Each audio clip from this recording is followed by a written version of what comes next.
Monty Neal has been an orchardist all his life. His father owned this Huapai property before him, and Monty plans on sticking with the business for good.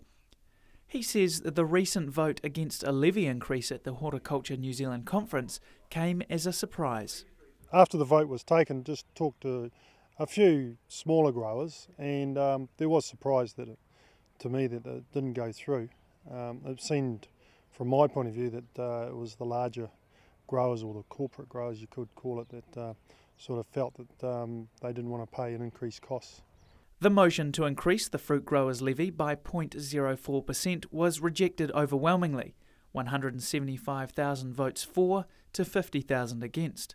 Vegetable growers pay a 0.15% levy to Horticulture New Zealand, while fruit growers return just 0.11%.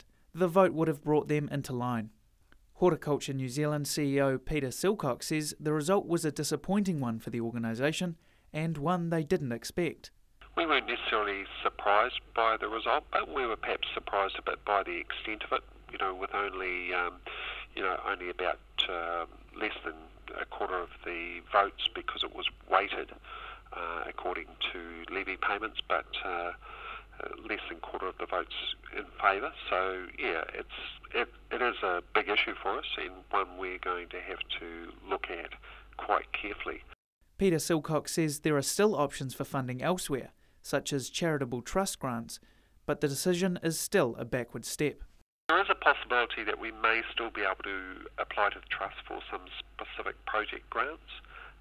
That's one of the options that we're looking at.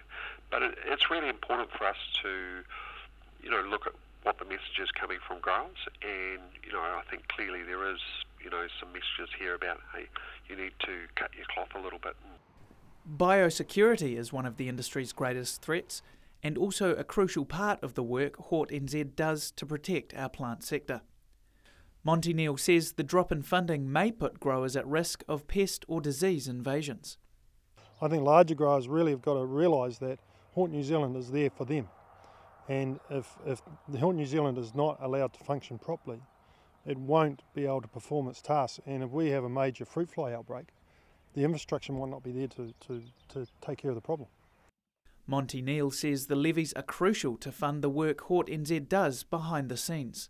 Hort New Zealand does a lot of work in biosecurity, and also liaison with councils and regional and like here we're Rodney Council, and they do a lot of that work, and that is largely unseen by the grower, and it's really vital. Work that won't happen unless growers change their minds. Drew Chappell, Country 99 TV News.